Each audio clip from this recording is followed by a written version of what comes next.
Backing off has a lot to do with how well players judge the ball coming off the sidewall. And to me that has a lot to do with repetitions. So that's why I love to use the squash cannon for this kind of drill, to just repeat it over and over. I like to use manual mode to repeat the same thing over and over and work on the rhythm. However, if players start to move too soon, then switch to random mode, which makes them wait until the ball comes out, which is the idea of this drill. Random mode should also be used if players don't watch. They need to watch until the ball spits out of the machine before they react. Students set up with one foot inside the service box, similar than a return of serve. Set up the machine so students have to back off and create some space. They should also have enough time to get back into position in between shots.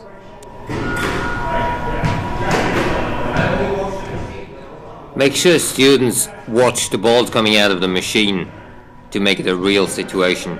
If they don't, just switch to random mode. My first focus is to create enough space to comfortably hit a ball. If students hit a cross court, it's a lot easier to keep the balls away from them, so I would set them up slightly behind the contact point. A very common mistake is to step into the ball and getting too close. Only if you create enough space initially will you be able to step into the ball.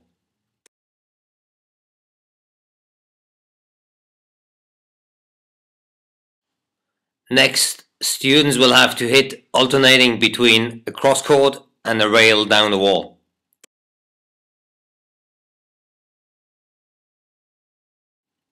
Now students not only have to create space, but they also have to move behind the ball if they want to hit a cross court, or next to the ball if they hit it down the wall.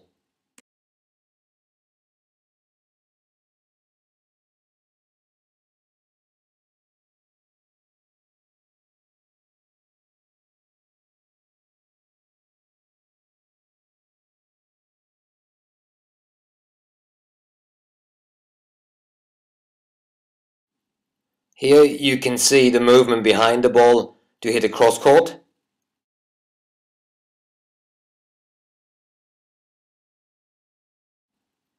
And here's the movement next to the ball to hit a ball straight down the wall. Make sure students start at the same place every time, so they're forced to adjust their positioning. My next focus is the timing of setting up their feet to hit the ball. It's very subtle, but here you can see that the kid is moving too quickly, which leads to slightly moving in the wrong direction and setting up his feet too early. At this level, setting up your feet too early usually means that they are not at an ideal place to hit the shot from.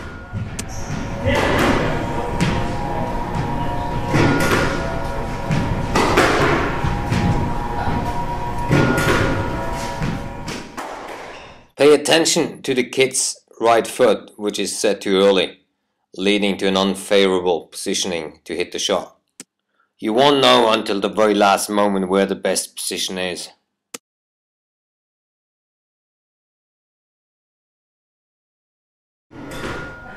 Have kids focus on timing their movement as good as possible, which will lead to a better position. Here you can see the timing of the movement is improving quickly, just by the kid moving slower. Timing is not only crucial to get to the ball, but also to recover back to the middle. As most players move too quickly, I like to start with high and slow balls to slow down players.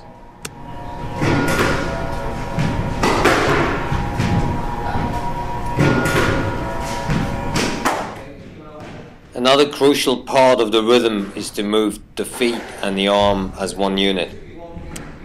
What you want to look for is an early start of the backswing, a continuous movement, and a movement at the right speed.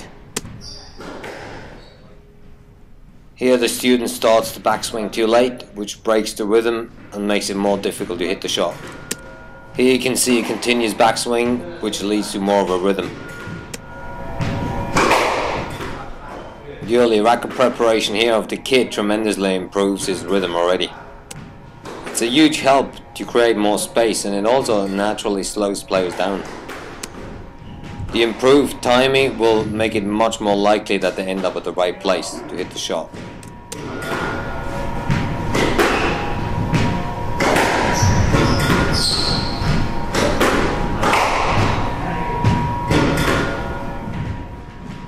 The end goal is to correctly time the movement together with the racket preparation and end up at an ideal place to connect with the ball.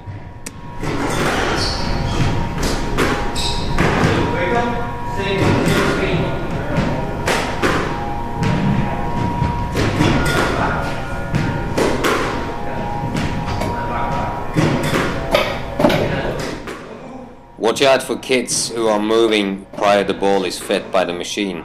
They need to wait until the ball comes out of the machine. After working on each aspect separately, now try to combine two of them. Work on continuous backswing with moving to the right place. Now alternate between hitting a cross court and a straight ball down the wall. Kids should go back to the same place after every shot, so they're forced to adjust to either hitting a cross court or a long line down the wall. The main focus here is to improve the rhythm, which is why for now I only use manual mode. Detailed description can be found at squash-training.com. Yeah.